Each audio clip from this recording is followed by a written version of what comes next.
Some events leave a deep mark on history, but none on the land. This is the site of the Battle of Hastings.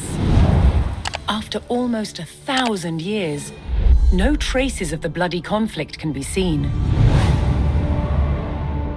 But here, the fate of England turned. It's where a king was killed, and his victor claimed the throne.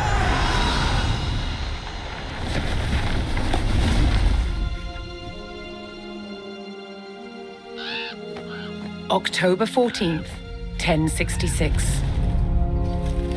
We know what happened here on this day, thanks to this. The Bayeux Tapestry. A carefully preserved, illustrated record of events. It shows the main players. Harold, the newly crowned Anglo-Saxon King of England, and his challenger, William, Duke of Normandy. William claimed the previous king had promised him the crown. So, he assembled an army and prepared to sail to England to fight King Harold for the throne. But a storm thwarted his plans. Meanwhile, Harold discovered that a Viking invasion had landed in the north. Another threat to his crown.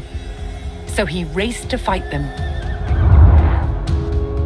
In France, William waited for the right conditions to sail across the Channel to England.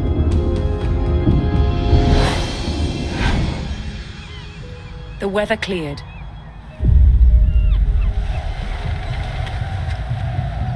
He seized his chance.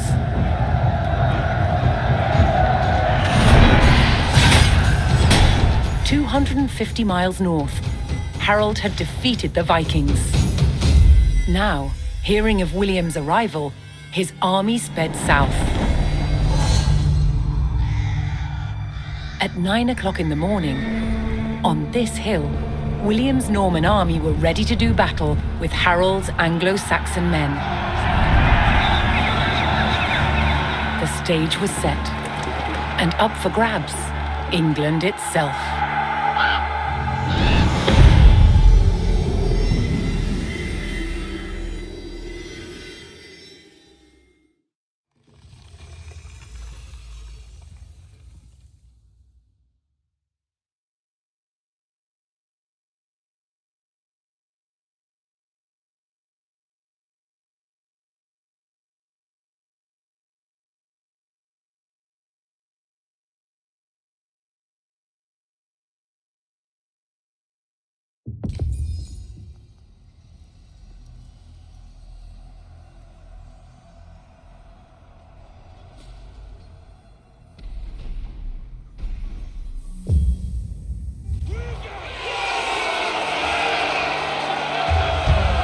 On October 14th, 1066, William of Normandy stood ready for battle at the base of a hill. The high ground belonged to King Harold of England and his Anglo-Saxon army. Here, on this hilltop, the fate of England would be decided.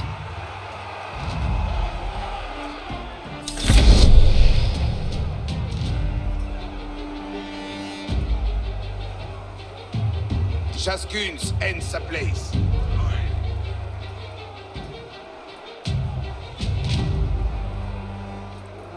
Je veux vos obéir. Je ris de la William's Norman army made the first charge, launching a direct assault on the shield wall.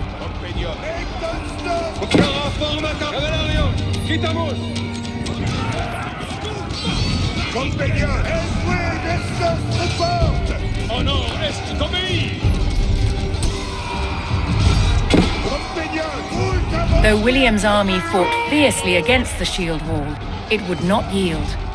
As one man fell, another took his place. Overlapping shields in tight formation made for a near impenetrable barrier. Realizing his army could not break the shield wall, William called for a retreat.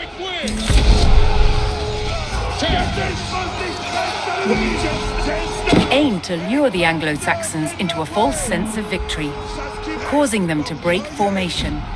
William's feigned retreat was working. The Anglo-Saxon army broke their shield wall formation, leaving gaps for William to make a move.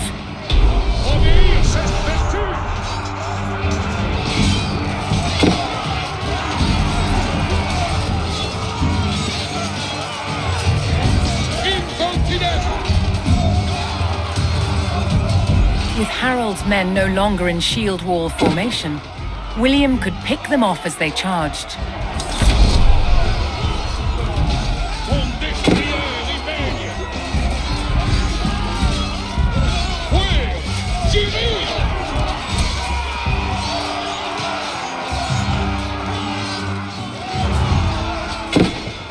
Compagnon et comrades! The Anglo-Saxons had deployed rows of spearmen to push back the invaders, but William had an answer: his sharp-eyed archers.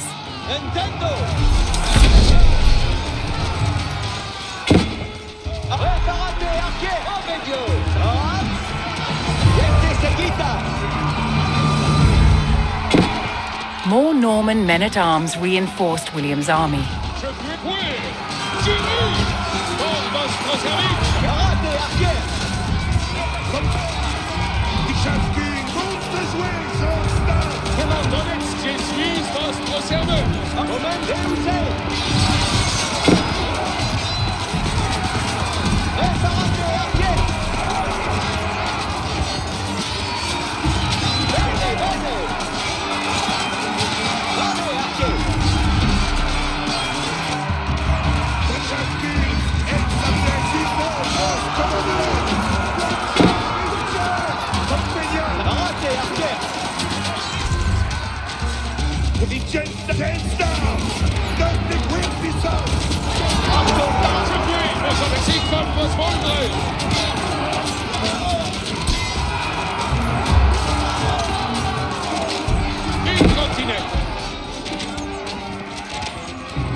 Anglo-Saxon archers joined the fray, and the Normans' deadly cavalry ready to charge.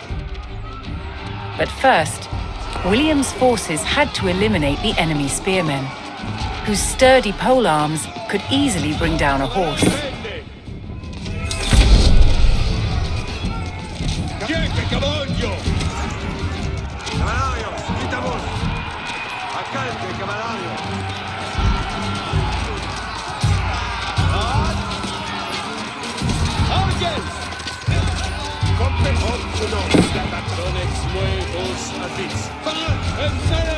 Additional Norman archers joined the battle.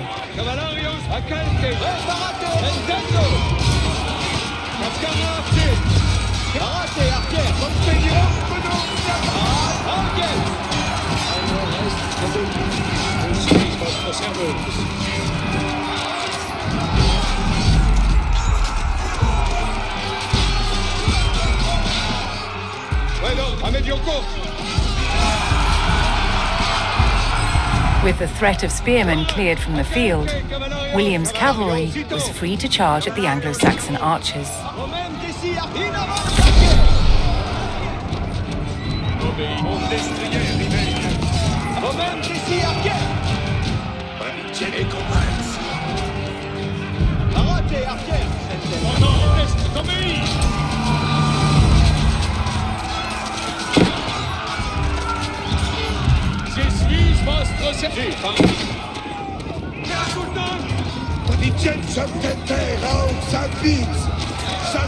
The Anglo-Saxon army was in disarray.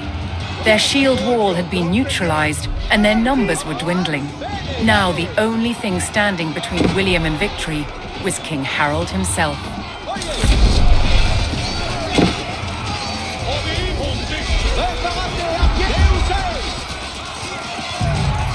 The last of Harold's men encircled their king, prepared to lay down their lives to save his. More Norman cavalrymen took to the field.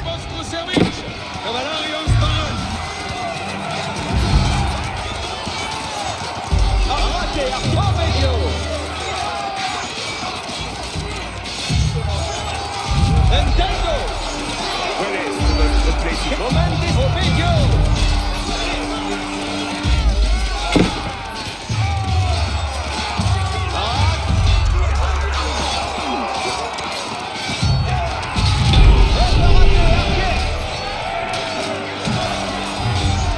The Anglo-Saxon King Harold had fallen.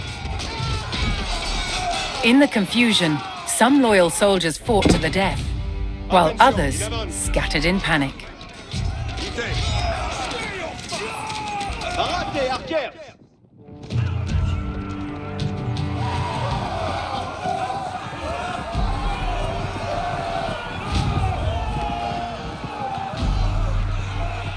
Leaderless and defeated, the last of the Anglo-Saxon army fled for their lives.